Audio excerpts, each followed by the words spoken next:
If AOC suggested a Republican wear their seatbelt, that Republican would probably drive their car off a cliff just to spite her. Our democracy is hanging on by a thread. And that's according to groups like Freedom House and International IDEA. These are research organizations specializing in democracies around the world. They point out that because of a combination of gerrymandering and voter suppression and the Electoral College, that we're heading toward a one-party state. And of the two parties, it's the dumber one. AOC mentioned this in an interview and in a congressional hearing. And there's a show called Breaking Points that I checked out, that I discovered, that had a freak out over it. They had a 13-minute panic attack. I found the best part of their panic attack, and I'm going to play it for you. It's very brief. I give you the hosts of Breaking Points, 749,000 subscribers. The hosts of Breaking Points, Tweedledick and Tweedledunce. She's just an ordinary, run-of-the-mill DSA leftist from Brown University. And that's a sad thing and a pill to swallow for all... That's a sad thing and a pill to swallow for all you AOC fans, but unfortunately, she didn't go to Harvard. She went to Brown.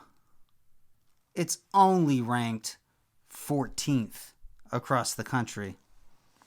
The guy speaking, by the way, he went to Georgetown, ranked 23. But how elitist do you have to be that your ability to discredit a sitting congresswoman who has piles of evidence backing up her point, your only evidence to discredit her is that she went to Brown? She didn't go to Yale like George W. Bush, who lied us into the war in Iraq, who averaged a C in high school, and once publicly asked, "Is our children learning?" For a lot of people who may have believed in her. But, frankly, I've seen it from the beginning. But I just think that, look, you drink this type of Kool-Aid, this is what's going to lead to. This is why you and I spent a lot... You guys know where that term, drink the Kool-Aid, comes from. It comes from the Jonestown Massacre. Parents would put cyanide in Kool-Aid and feed it to their children. So AOC, warning the American people about an imminent anti-democratic system that they will be living in, a one-party system, that's the same thing as feeding cyanide to children.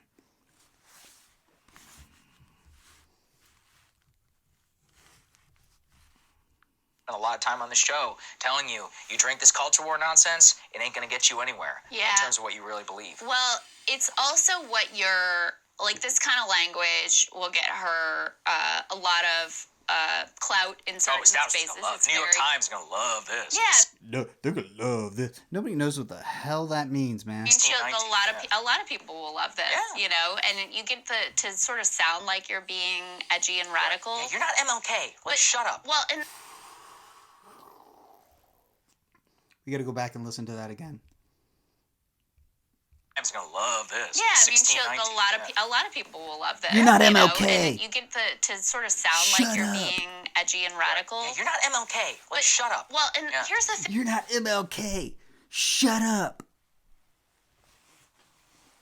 I'll bet you he said that to a girl just like AOC in high school when she turned him down. You're not MLK. Shut up. I'm sorry, buddy. I already have a date. You're not MLK. Shut up. This guy's got mad hall monitor vibes. I bet you he's got a quote next to his yearbook that says, "I'm telling." Like right next to his yearbook picture. I knew a guy like this. in high school. He was like a young Republican. He recommended The Fountainhead to me, and I watched the movie, and I thought it was funny, and I was like, that movie was funny, and he didn't understand why.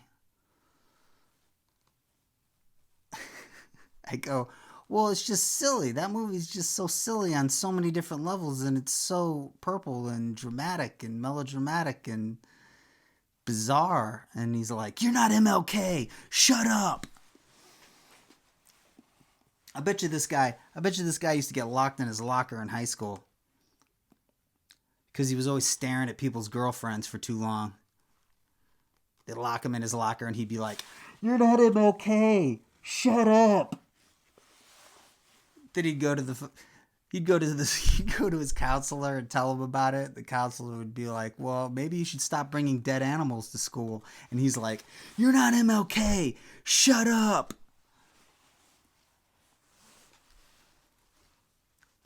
Mad hall monitor vibes. I bet you he got bullied so badly in school that his parents had to come down to the school and teach the kids how to do it right. Because they're like, you do this very badly. Yeah, I heard you only dunk his head in the toilet after you flushed the toilet. You might as well just waterboard him.